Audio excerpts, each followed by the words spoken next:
प्यारे बच्चों, आज हम लेके आए हेरिडिटी। जैसे कि आप देखे होंगे कि आपका जो आई है, आपका जो आंख है वो मम्मी से मिलता है, आपका जो हेयर है वो पिताजी से मिलता है। आप बोलते हैं पिताजी की तरह। तो ये क्या है कि ये गुण आप में कहाँ से आया? ये गुण जो है आपके अंदर आ रहा है, मम्मी का गुण आया है, पिताजी का गुण आया है। तो ये गुण आप में कहाँ से आया? आपके मम्मी और पिताजी से, आपके फादर और मदर से यह गुण आया हुआ है।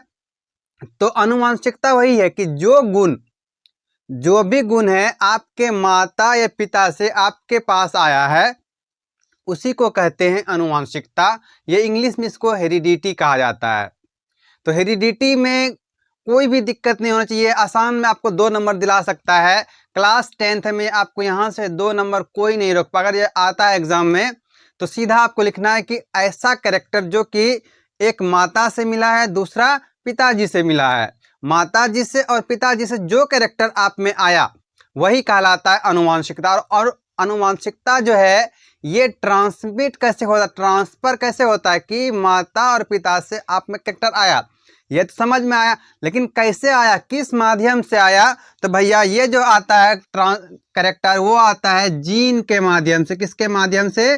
जीन्स के माध्यम से। ये जीन्स पहनने वाला जीन्स नहीं है, ये जीन है डीएनए का एक छोटा सा टुकड़ा है। मतलब क्या कि हम लोग के बॉडी का जो सारा का सारा इंफॉर्मेशन है वो किसके पास रहता है?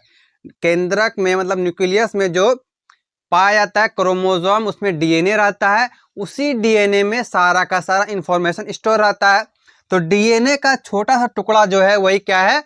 जीन है। डीएनए का छोटा सा टुकड़ा ही क्या कहलाता है? जीन। और एक जीन सिर्फ और सिर्फ एक कैरेक्टर को कंट्रोल करता है। तो तुम्हारे में जो गुण आया है किससे? एक माता से, दूसरा क्या? पिता से। तो इन दोनों से क्या होगा कि यहाँ से स्पर्म, यहाँ से ओवम आया, ओवम आया, यहाँ से क्या आया? स्पर्म आया। आप रिप्रोडक्शन में पढ़े होंगे कि स्पर्म क्या होता है, ओवम क्या होता है। स्पर्म को इंग्लिश में शुक्राणु कहते हैं हिंदी में, और ओवम को अंडाणु कहते हैं।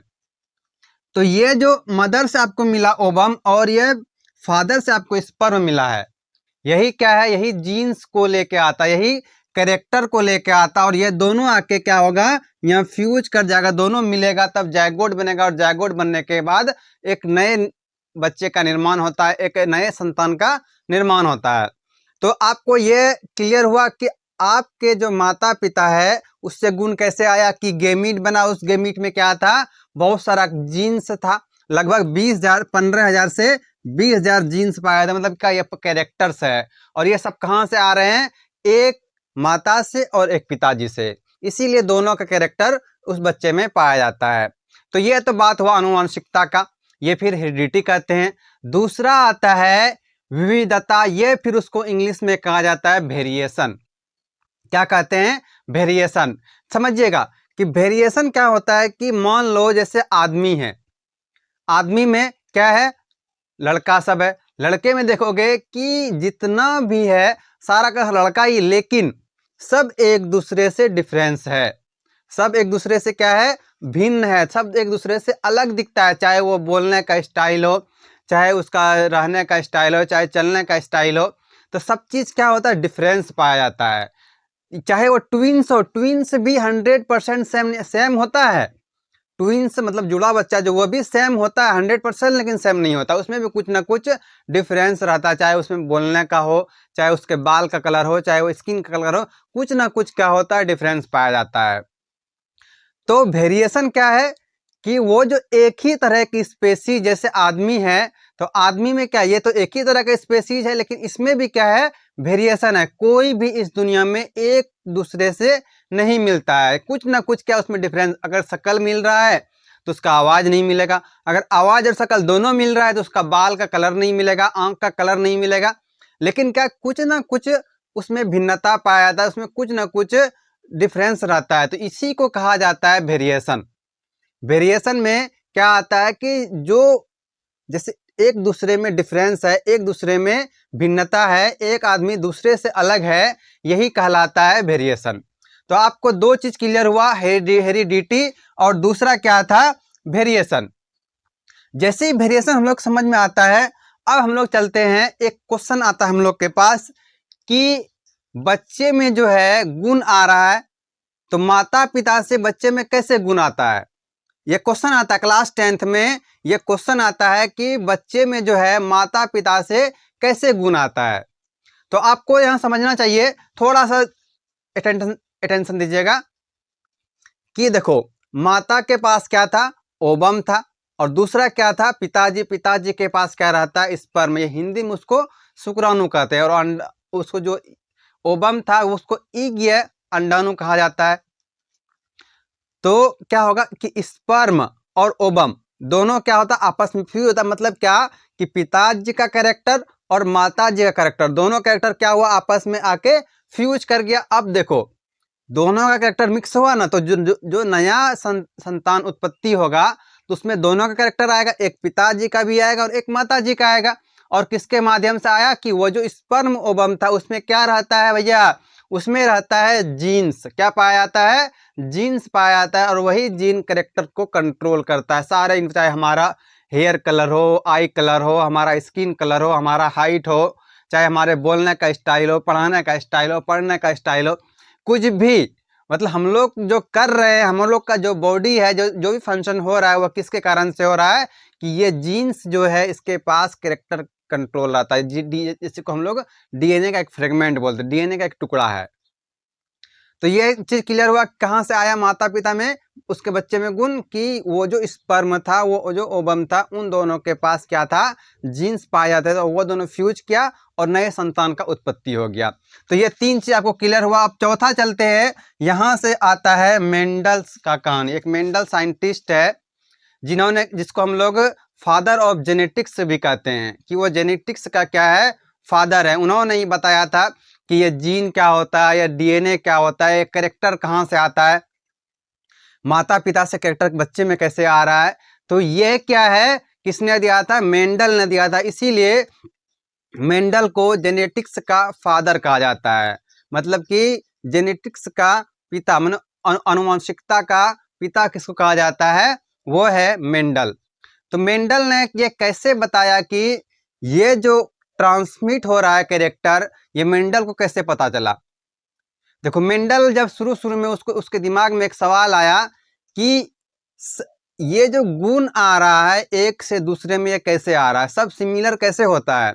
तो उन्होंने क्या किया कि मटर के पौधे को चुना। किसको चुना, मटर के पौधे को। इंग्लिश में उसको पी प्लांट कहा जाता है, और उसको पेसिवम सेटिवम भी कहते हैं।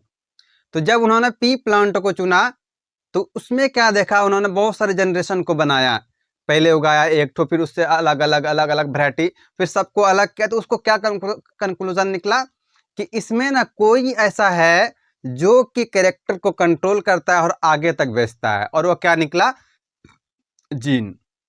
क्या निकला, जीन। कि जीन इनहेरिट करता है, कि जो उसका माता या पिता है उसका कैरेक्टर कहाँ जाएगा, आगे ट्रांसमिट करेगा।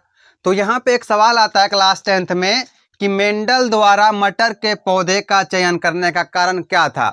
कि मेंडल ने जो मटर के पौधे का चयन किया था उसका क्या कारण था, क्यों उन्होंने मेंडल मटर के पौधे को ही चुना, दूसरा पौधा क्यों नहीं थी। इसमें क्या था कि उसका जो था स्पष्ट लक्षण दिखाई देता, जो मटर का पौधा था उसका स्पष्ट लक्षण दिखाई दे। जैसे क्या कि उसका कलर हो गया, फूल का कलर हो गया, ये उसका बीज का जो आकार है, आकृति है, वो भी उसको स्पष्ट दिखाई दे रहा था। तो सबसे पहला रीजन क्या था कि वो स्पष्ट, उसका कैरेक्टर क्या दिख रहा था, एकदम साफ साफ दिख रहा था कि ये लंबा है, ये छोटा है, ये बड़ा है, ये चौड़ा है। तो सबको हम लोग उसका अलग कर सकता था वो। दूसरा क्या रीजन था कि उसका जो पौधा था ना, उसमें ड्वार्फ वाला और टॉल वाला दोनों को आसानी से अलग कर सकता था मेंडल। तो उन्होंने क्या चुना, पहले स्पष्ट लक्षण देखा, दूसरा क्या देखा कि मटर का जो पौधा है वो क्या, उसके पौधे को हम लोग आसानी से अलग कर सकते हैं, कौन सा पौधा ड्वार्फ है और कौन सा पौधा टॉल है, कौन सा पौधा मीडियम में है, दूसरा रीजन। और तीसरा क्या था कि उसमें सेल्फ पॉलिनेशन होता था आसानी से। सेल्फ पॉलिनेशन क्या होता है, इसको समझ लो थोड़ा सा। सेल्फ पॉलिनेशन मतलब होता है कि एक ही फूल में क्या है, मेल और फीमेल दोनों है और पॉलिनेट हो जाता है अपने आप। तो सेल्फ पॉलिनेशन हुआ। दूसरा क्या, इसमें क्रॉस पॉलिनेशन आसानी से कराया जा सकता था। अगर किसी को हाइब्रिड कराना है तो ये आसानी से उसको क्रॉस पॉलिनेशन कराया जा सकता। क्रॉस मीन्स कि किसी दूसरे पौधे का पोलन ग्रेन ला के दूसरे पौधे पर डालना, तो ये क्या, क्रॉस पॉलिनेशन हुआ। तो भैया इसमें क्या कहा था, स्पष्ट लक्षण था, पौधे का किस्म आसानी से पहचाना जा सकता था। तीसरा क्या, सेल्फ पॉलिनेशन। चौथा क्या क्या था कि क्रॉस पॉलिनेशन होता था। और पांचवा क्या है कि लक्षण लंबे समय तक रहता था। उसका जो लक्षण था कि मान लो कोई लंबा पौधा है तो वो लक्षण क्या, लंबे समय तक चलता है, लंबा लंबा लंबा, फिर लंबे जा रहा है। फिर क्या हुआ कि मान लो कोई ड्वार्फ क्रॉस कराए तो ड्वार्फ ही जा रहा है, तो क्या उसका कैरेक्टर क्या था कि एक लंबे समय तक बने रहता था। क्या था कि एक लंबे समय तक बने हुए रहता था। और कम, लास्ट है कि एक कम समय में, जैसे 2 महीना 3 महीना में ये तैयार होके पूरी तरह तैयार हो गया, फिर हम 3 महीना में अगला तैयार कर सकते हैं। कोई और पौधा लेते, अगर नीम का लेते, आम का लेते, तो क्या लगता कि साल भर एक बार में, कम से कम साल भर चाहिए। तो वो लंबे समय तक नहीं करने के लिए उन्होंने क्या, मटर के पौधे को चुना, ताकि आसानी से इसको हम लोग जनरेशन बना सके। तो मेंडल ने बहुत ही इस पे काम किया था, इस पे बहुत मेहनत किया था। मेंडल का थ्योरी आता है, इन्होंने दिया था सबसे पहले कि लॉ ऑफ डोमिनेंस। क्या दिया था, लॉ ऑफ डोमिनेंस। यह क्या होता है, इसको हिंदी में कहा जाता है प्रभाविता का नियम। लॉ ऑफ डोमिनेंस में देखो कि अभी हम लोग पढ़े ना कि माता पिता से कैरेक्टर आता है। मान लो कि ये क्या है, एक मेल है, दूसरा क्या, फीमेल है, मतलब एक पिताजी दूसरा माताजी। अब देखो कि दोनों से कैरेक्टर आएगा। एक मान लो ये टॉल है तो इससे कैसा कैरेक्टर, टॉल वाला आया। ये मान लो ड्वार्फ है तो ड्वार्फ वाले का कैरेक्टर छोटी टी आया। यहाँ पे देखिएगा कि एक बड़ी टी है जो टॉल है, छोटी टी क्या है, ड्वार्फ, मतलब कि छोटा, एक लंबा है दूसरा छोटा है। तो लॉ ऑफ डोमिनेंस में क्या होता है कि ये जो अपने आप को एक्सप्रेस करेगा, इसका प्रोजेनी कैसा होगा, ये हो जाएगा लंबा, टॉल होगा। कैसा प्रोजेनी, टॉल। लेकिन भैया यहाँ पे ध्यान दीजिएगा कि कैरेक्टर तो इसके पास ड्वार्फ वाला भी है, ड्वार्फ अपने आप को शो नहीं कर पाया। तो जो अपने आप को शो कर दिया वह क्या हुआ, डोमिनेंट कहलाएगा। और जो अपने आप को शो नहीं किया वह क्या कहलाता है, रिसेसिव कहलाता है। तो लॉ ऑफ डोमिनेंस यही कहता है कि जब टॉल और ड्वार्फ दोनों के बीच क्रॉस कराया जाता है तो टॉल वाला क्या करेगा, अपने आप को एक्सप्रेस करेगा। जो अपने आप को एक्सप्रेस किया वह क्या कहलाया, वह डोमिनेंट कहलाएगा। और जो अपने आप को एक्सप्रेस नहीं कर पाएगा, जो अपने आप को साबित नहीं कर पाएगा, वो क्या कहलाता है, वो रिसेसिव कहलाएगा। जैसे क्या यहाँ पे बताया कि ये बड़ी टी अपने आप को एक्सप्रेस करके, मतलब ये कैसा हुआ, इसका चाइल्ड हुआ, संतान कैसा हुआ, टॉल हुआ। तो ये बड़ी टी कैसा हुआ है, ये बड़ी टी क्या है, अभी ये डोमिनेंट हो गया, ये बड़ी टी वाला डोमिनेंट हुआ। जो छोटी टी है अपने आप को एक्सप्रेस करने का मतलब ये हुआ कि ये छोटा होता, ड्वार्फ होता, मतलब कि बौना होता, लेकिन नहीं हुआ क्योंकि ये पूरा टॉल दिख रहा है। तो भैया ये कहलाएगा रिसेसिव। रिसेसिव क्या कहलाता है, ये रिसेसिव। तो लॉ ऑफ डोमिनेंट में क्या कहता है कि दो विपरीत लक्षण, जो दो विपरीत लक्षण है उनमें से सिर्फ और सिर्फ एक ही लक्षण अपने आप को दिखा पाएगा, अपने आप को एक ही लक्षण शो कर पाएगा, तो उसी को लॉ ऑफ डोमिनेंस कहते हैं। इसमें जो अपने आप को शो किया वह क्या कहलाया, डोमिनेंट कहलाया। और जो अपने आप को शो नहीं कर पाया वह क्या कहलाएगा, रिसेसिव कहलाएगा। तो ये था मेंडल का पहला नियम कि लॉ ऑफ डोमिनेंट, कि इसमें क्या होता है, डोमिनेट करता है एक कैरेक्टर दूसरे के ऊपर। क्या करता है, एक कैरेक्टर दूसरे के ऊपर डोमिनेट कर रहा है। कि एक कैरेक्टर सेम ही था, कि दोनों हाइट वाला ही था, लेकिन एक क्या था, टॉल था, दूसरा ड्वार्फ था, मतलब एक लंबा था दूसरा बौना था। उन दोनों के बीच क्रॉस कराया तो क्या हुआ कि लंबे वाला जो टॉल था वो अपने आप को शो किया, वो अपना मजबूती दिखा के वो अपने आप को ऊपर कर लिया। तो जो वो अपने आप को ऊपर क्या हुआ, क्या कहलाया, डोमिनेंट। और जो अपने आप को ऊपर नहीं कर पाया वो क्या, वो हुआ रिसेसिव। दूसरा नियम क्या है, लॉ ऑफ सेग्रीगेशन। क्या था कि लॉ ऑफ सेग्रीगेशन, देखो जब गेमीट कोई भी है, ह्यूमन है जैसे, ये गेमीट का फॉर्मेशन करेगा कि एक लिए मेल दूसरा है फीमेल। तो देखो एक जैसे कि मान लो इसके पास एलील पाया जाता है, बड़ी टी है, ये टॉल है, दूसरा छोटी टी है, ये ड्वार्फ है। अभी ये क्या है, पेरेंट है, ठीक।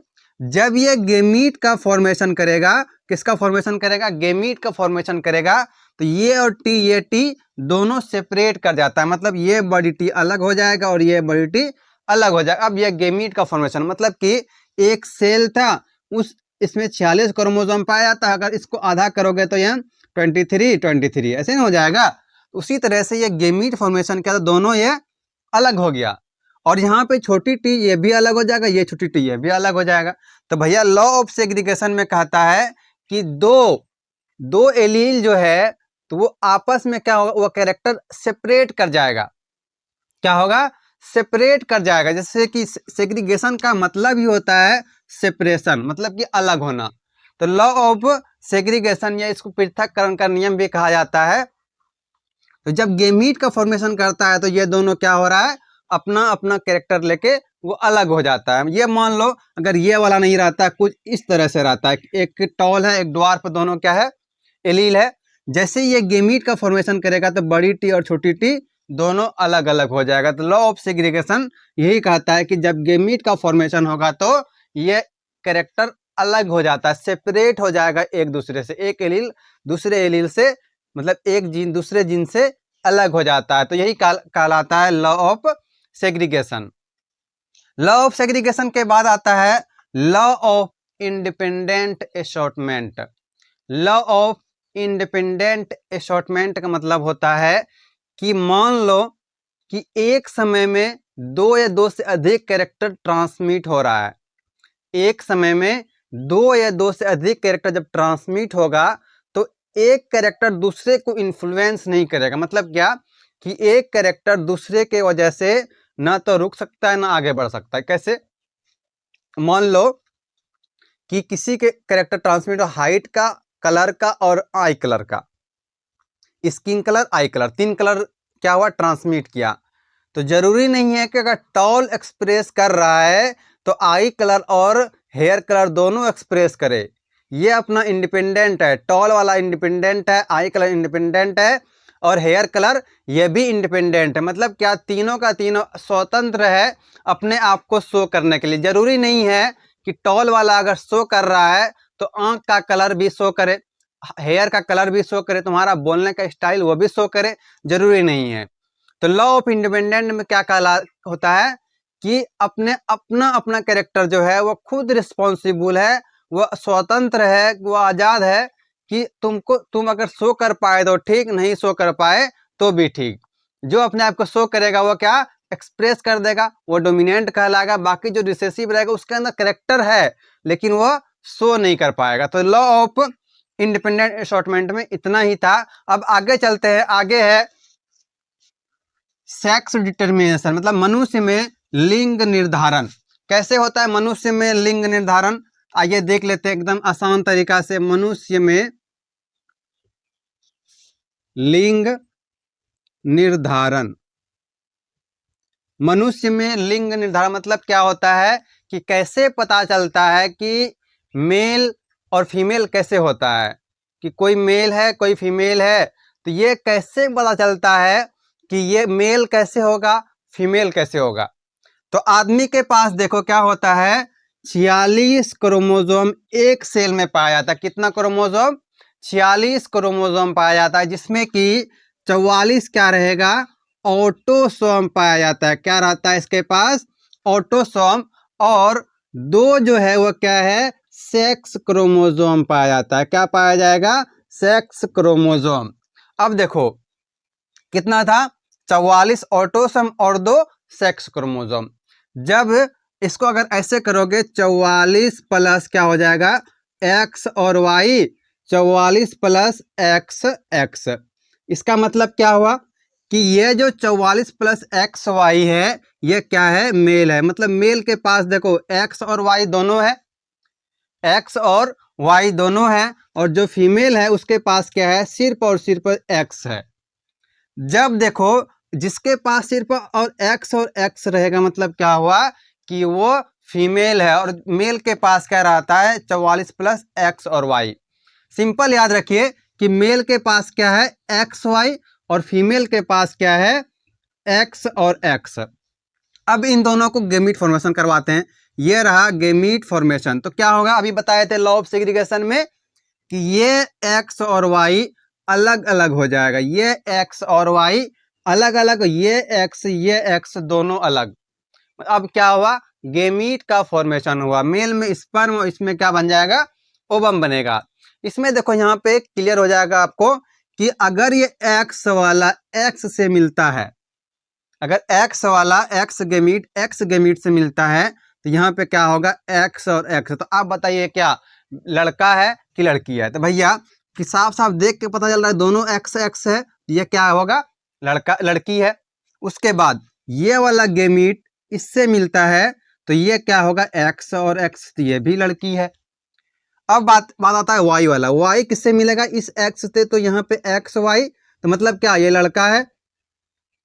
उसके बाद फिर ये मिल जाएगा इससे, तो ये भी एक्स और वाई, तो ये भी क्या हुआ लड़का हुआ। तो आप देख रहे होंगे कि दो चीज है, एक दो ठो है लड़की और दो है लड़का, तो कितना परसेंट चांस है, 50-50% चांस है लड़का और लड़की होने का। तो मनुष्य में लिंग निर्धारण आपको समझ में आया।